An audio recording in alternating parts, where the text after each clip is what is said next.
of musical chairs with me, Cheer Up Charlie. And today we have the amazing, the wonderful. He's a man of song, he's a man of dance, and he's the man with the magic camera. He's Paul Nicholas Dyke, everybody! Whoop, whoop, whoop, whoop, whoop.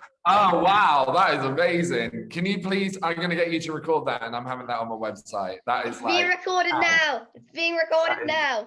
Tagged. Thank you. How are you? I'm good. I'm very well. How are you? I'm good. I'm loving the branding. I love that you just literally, it's like, yes, just know who I am. Here I am. Yeah, definitely. So yeah, this is exciting. I can't believe I feel very honored, by the way, because you have had some incredible people, you know, to have the likes of Stephen Mear, who I've had in this studio as well. And, you know, Nina West. Oh, I love Nina West. I love Nina West. That's a really amazing interview. Nina, I want her. Nina, we have to get her in the studio. Call PND Photography. Say, I'm not going to say it because it'll go off. Say, smart speaker, or hey Google, call PND Photography. That's the one. Thank you. Love it. So just a few quick words before the interview starts. Paul, I met you a while ago now, just for anyone that doesn't know, but I now want to say thank you for taking me into your heart. And recently you did some headshots for me and with me, and you gave me the confidence to do something I've never done before, and that was be totally me. I wore my type of clothes and had some showing off my hearing aid. Thank you for being you and helping me show off the real me. My God. It is my absolute pleasure, and that is exactly what I do. In the last few years, I've actually realized that is what I'm here to do, is to showcase people as themselves, as their true selves. You know, even as actors, it used to be that you have to, what's really interesting is how things have changed. And you used to, you had to put on a character and you had to be this person. Whereas now I believe that what the casting director really wants to see is your personality coming through. They can get you to the next place, but it's you that's got to get through the door in the individuality of you as well. Yeah. You know? So let's get into the questions. So I fell in love with theatre when I was 5 and I got taken to watch The Lion King all those years ago. What made you want to work in the arts, and more importantly, what made you fall in love with it? Oh gosh, okay, so I think for me, because I started off as an actor, I trained as an actor, but I actually started when I was 6 years old. And I remember going to see a recital with my friends who were girls, and I looked at them on the stage and they were dancing away, and apparently I pointed to the stage and says, I want to do that but better. And so I literally started ballet class, and everything happened, and then I went into jazz, and then I went into music, and then I found musical theatre. Then I found out that I can do everything in one thing. That was amazing. And that was probably Peter Pan was the one where I found out I could do that. Yeah, when I played, I was the smallest of the Lost Boys in a professional pantomime when I was 8 years old. That's cool. That's really cool. Yeah. So my mum's the most supportive person in the world, and I already see how much she sacrifices for me. Did you have really supportive parents growing up? Oh, I cannot tell you how supportive my parents have been, and still are as well. I wouldn't have this studio if it hadn't been for them, to be honest. I'm very, very, very lucky. But they used to ferry me around from the age of 11. I was going to all different places, and at 14, I got into Erdang Company, and they used to drive me up to London. And I used to go and do class in London, like a bit like you going to your the MX Masterclass. So it was similar to that. It was a ballet company, and they would drive me up, and they would stay in London for the whole day, just walking around London, doing the sights and everything. And this was for a whole year. as well. So that's a lot of money. It's a lot of money. And you don't realize how much money your parents like ferry you around, and they have to spend money and everything. I used to dance around the living room. My first, when CDs were released, and you know what CDs are, right? I mean, you now have iTunes, you now have everything. So when CDs were released, everybody else was buying all the pop records and everything like that. My very first one was Crazy for You, the original cast recording. That is how theatre geek I am, with the wonderful Ruthie Henschel, who you need to get on this. Like, that's it. Yes, definitely. You know Ruthie Henschel. Ruthie Henschel, if you are watching, contact me. Instagram, Twitter, Facebook, anything. Contact me, please. Yeah, so I've been a theatre geek, and I never understood why people weren't as passionate about theatre as I was. Even in my theatre group, I was a bit of an outsider because I was so passionate about what I did and stuff. Yeah. And then I went to drama school, and I found my tribe, and that was incredible. Well, this shows how much of a theatre geek I am. One of my first records was South Pacific that I got when I got my record player, and and then there's a record shop in the town centre just near where I live, and there's a record shop. Now at the front there's all like the new pop stuff, but at the back you go all the way to the back, and there's stuff from the 60s, and there's musicals, and there's stuff from the 70s and the 80s. Now I love all the retro music, so one of my first records was Stardust from the 60s with all people like Neil Sedaka. Yes. And I love that. That's my favorite record. But I always go straight to the musical section, and I found The Sound of Music, The King and I, South Pacific, all of those classics. Well, did you ever hear of has anyone talked about the amazing shop that unfortunately isn't in Covent Garden anymore, called Dress Circle? No. Did you ever hear about that place? So there was this amazing, you have to look it up, because they used to sell every musical theatre album you could think of. And you would do is you would walk in, and they would be playing the latest Broadway show.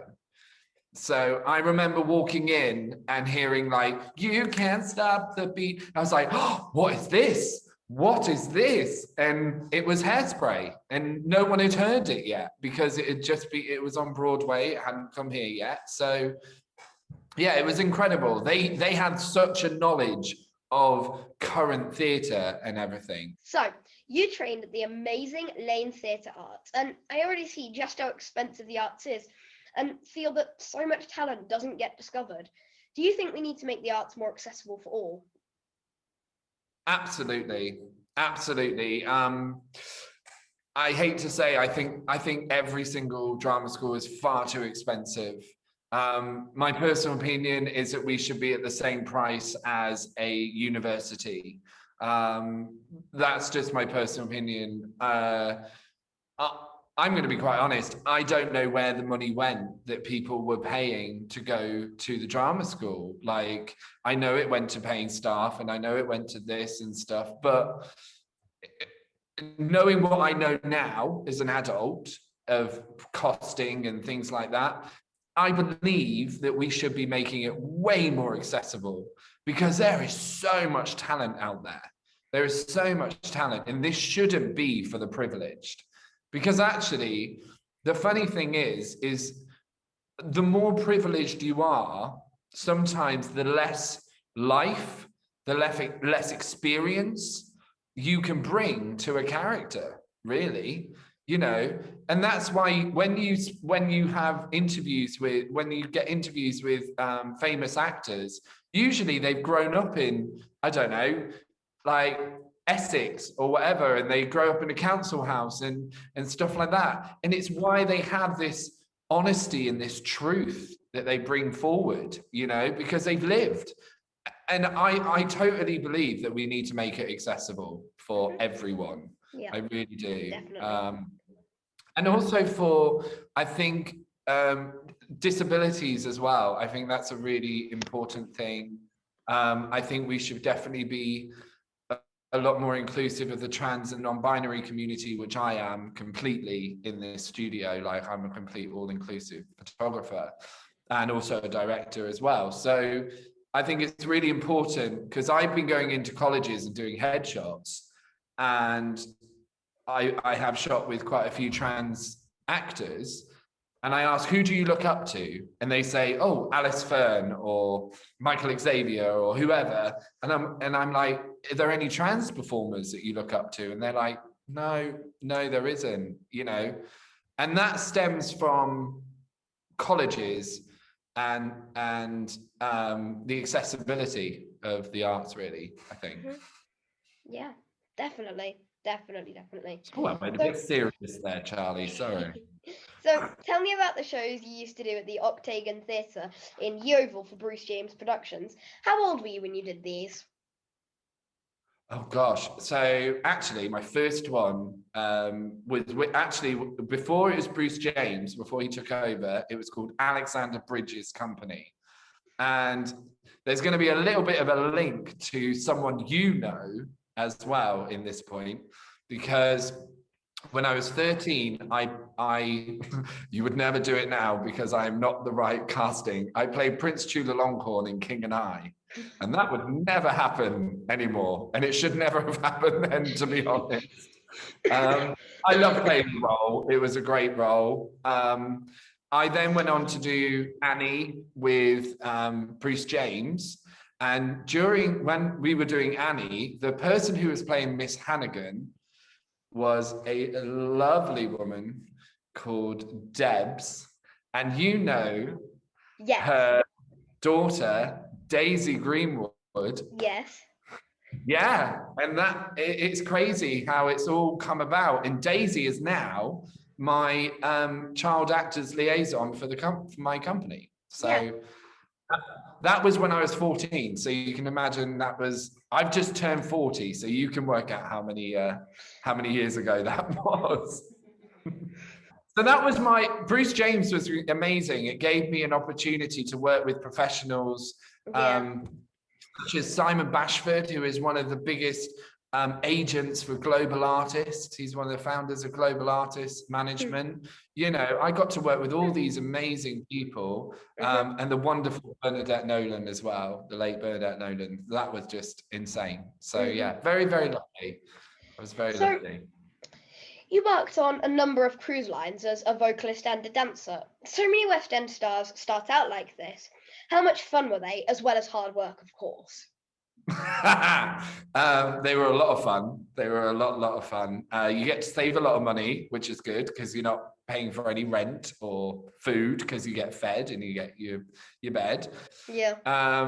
The cast literally are with each other 24/7. Can you imagine 9 months with the same people 24/7?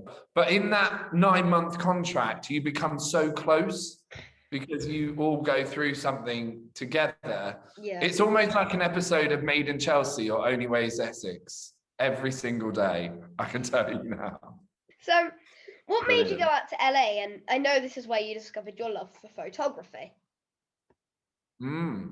Yeah, so I moved to LA to be an actor. I was very lucky to actually, I went out to stay with some friends.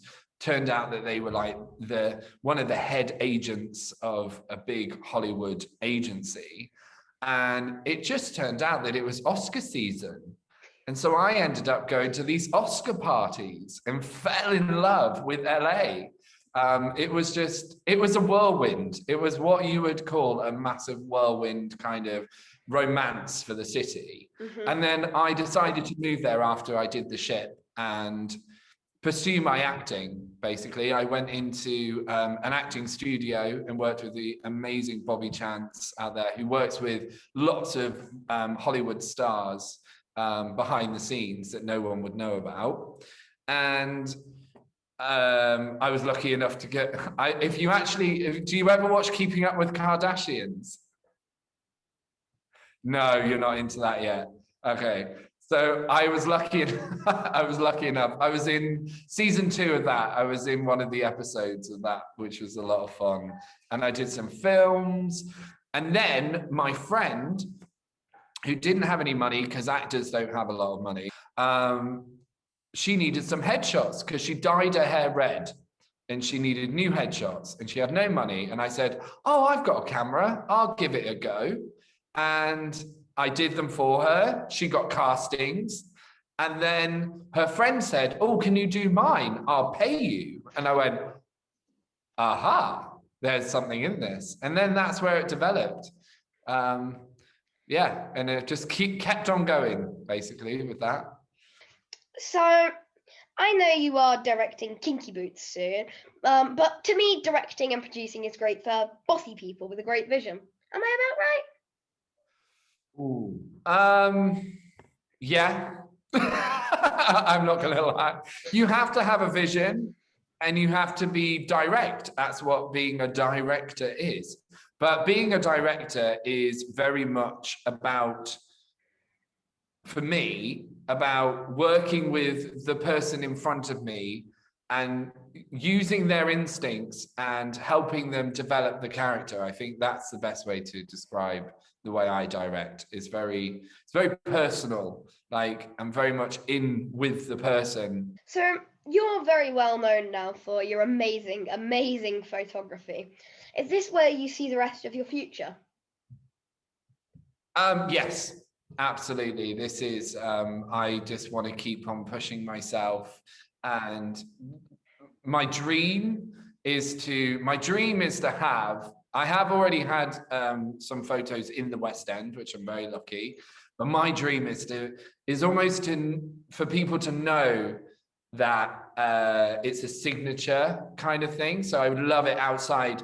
If I could get to do Frozen, or I could get to do that's what I want to put out in the universe. That's my dream, is to have a big, massive West End camp, or Broadway. I'll take Broadway as well.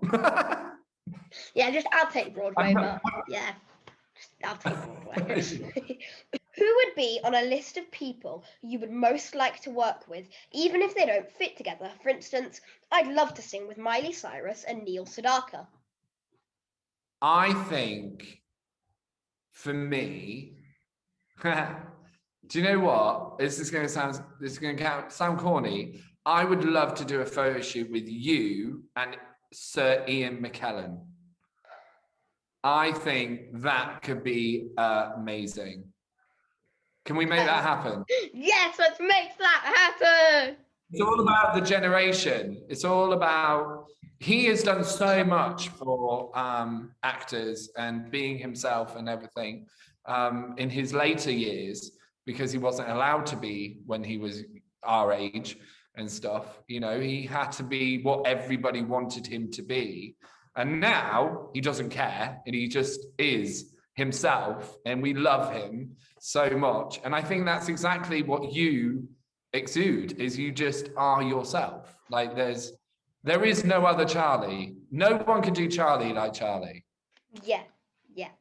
So, Sir Ian McKellen, if you're watching, get in touch with PND Photography and me. Please do it. Amazing. So, as you know, I'm very passionate about people doing what they love and not what people think they should do. Cheer Up Charlie was born nearly 2 years ago now, due to my decision to make a stand against bullying after getting severely bullied, both physically and mentally. How can we help get over this and show the world we all smile and cry in exactly the same way, regardless of who we choose to love or what we choose to do? Amazing question. I think how we can do it is by reaching out to your generation. And educating your generation in schools. We need to be going into schools. There needs to be a lot more drama in schools. You know, I personally think drama is so important in everyday life for dealing with situations and being yourself and learning how to be yourself. Because in drama, you are given permission to mess up. You are given permission to get it wrong. because to get it wrong is to get it right, you know. And I think that we need to, I just think we need to be getting into those schools.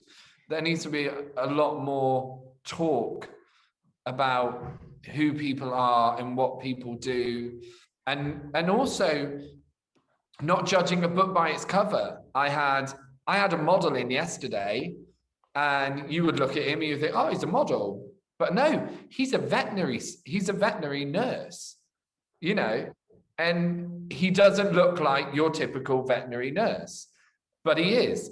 So this whole thing of judging a book by its cover is so true. We should never do that. You know, we should never make assumptions about someone before we get to know them in real life.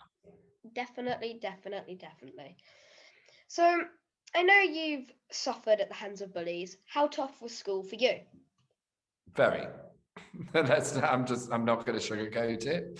It was school for me until I was 14, was probably the worst part of my life at that point.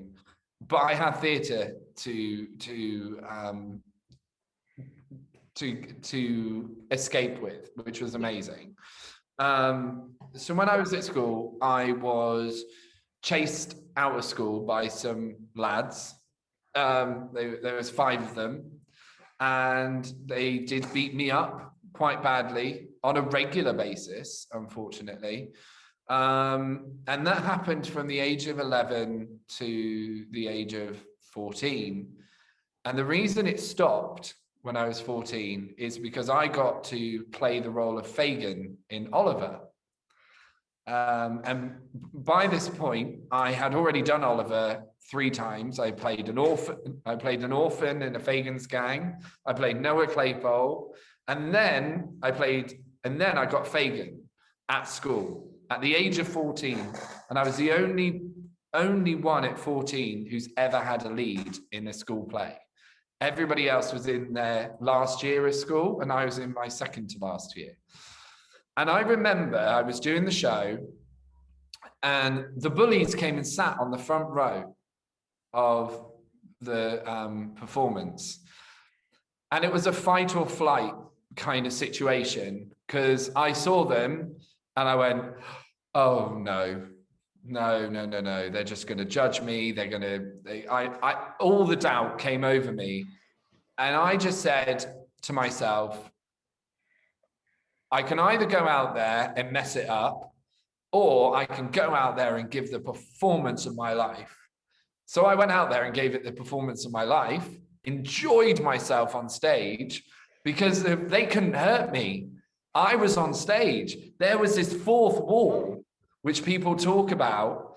The 4th wall was almost like a barrier to me. It was like, boom, you cannot get to me. You cannot affect me. And at the end of the show, they stayed around. They waited for me to come out of the dressing room. And I came out, and because I didn't have the makeup on or the beard or anything, I was myself again. So the fear just absolutely kicked in. And they came up to me and they said, oh my God, we didn't know you could do that. That was amazing. From that day on, I did not get bullied, because I showed them my passion and I showed them my truth. How amazing is that? That is amazing. That is really. So yeah, it was incredible. So yeah, I wasn't bullied from that day on. That is. And if anything, they championed. That's so good.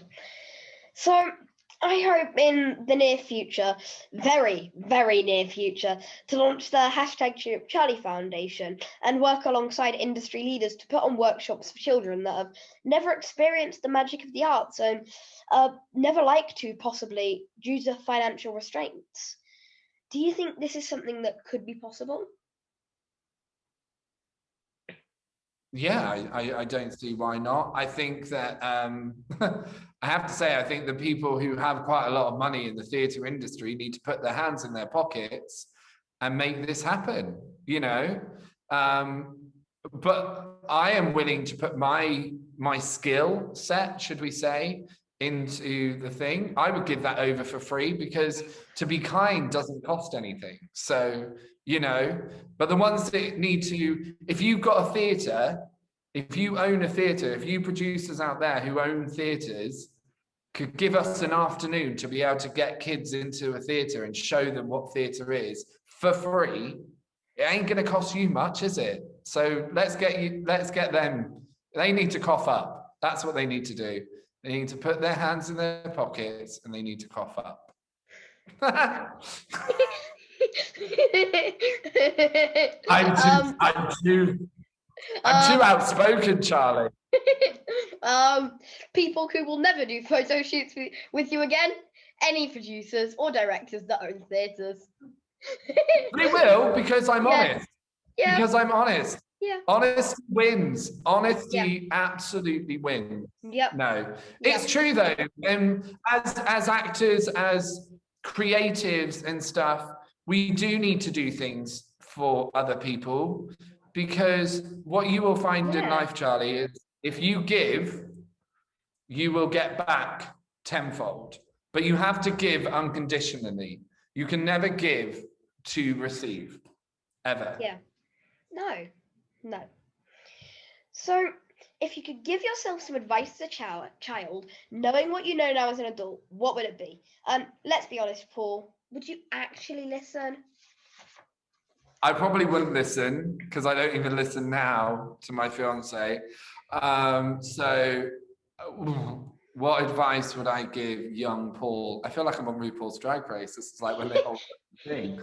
Like, you could talk to. What advice? Do you know what? I would actually say,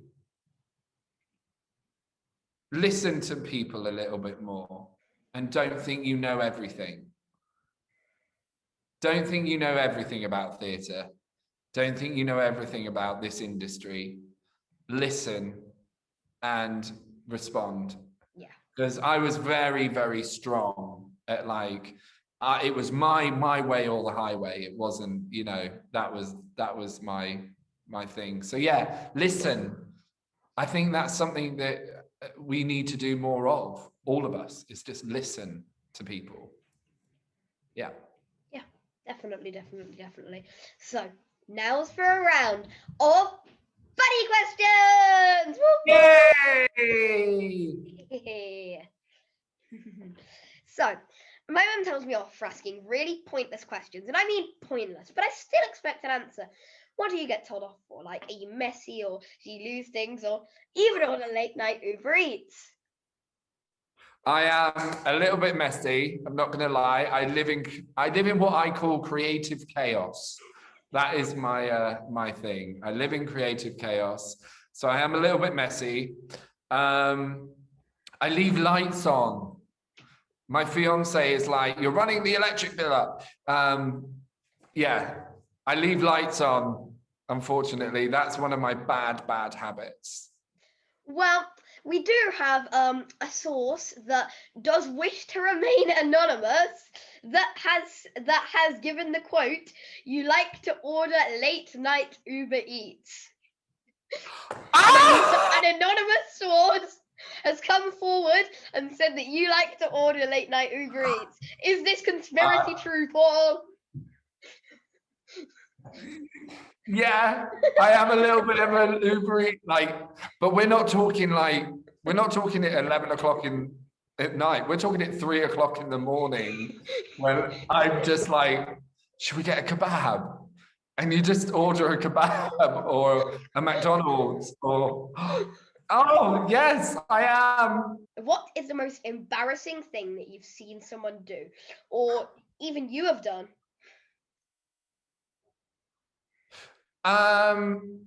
Most embarrassing thing I've seen people do is fall on stage, which I have such a bad thing, I laugh. If somebody falls, I laugh. And there was a girl on our ship, and she had the biggest feathers you've ever seen.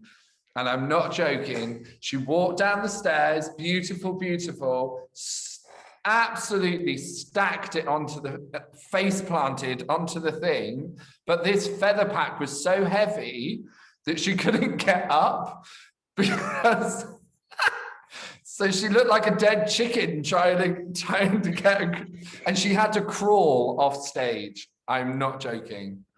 What is something that nobody knows about you until today?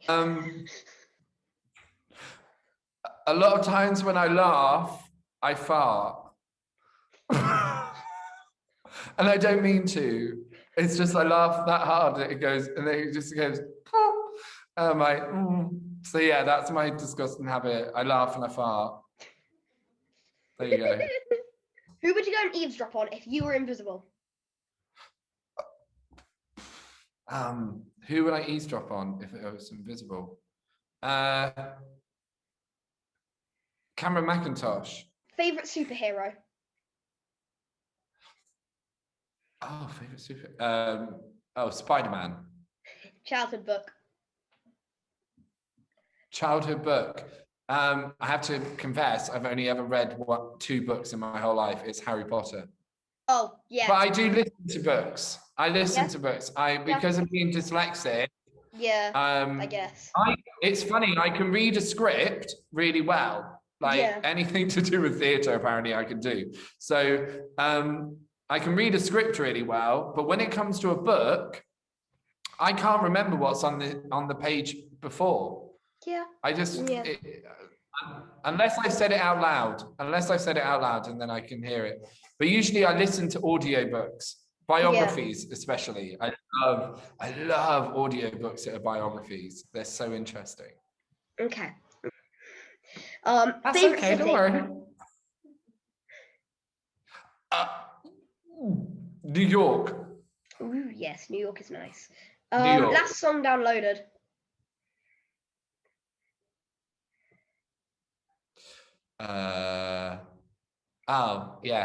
It was Our Time from Merrily We Roll Along. Yes, that's a nice song. Haribo or chocolate? Haribo or chocolate? Yeah. Chocolate. Favorite place to eat? Favorite place to eat? Oh, I love Steak and Co. I love it. I love steak on a stone. Ooh. Oh, have you ever been to Flatiron then?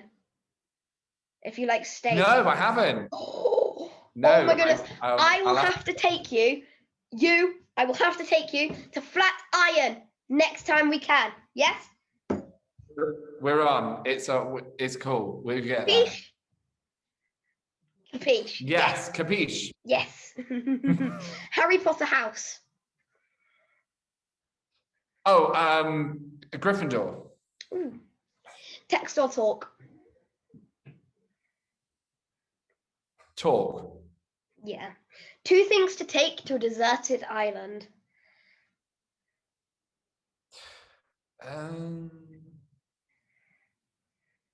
Fresh water, because you can't drink the sea water. And my fiance. So, Paul, I've got some good news and some bad news. What do you want first? The good news or the bad news? Give me the bad news. The interview is over. Now the good news? Aww. Yes. You survived it! Woo-hoo! Yay! Well, nearly. Nearly. Yes.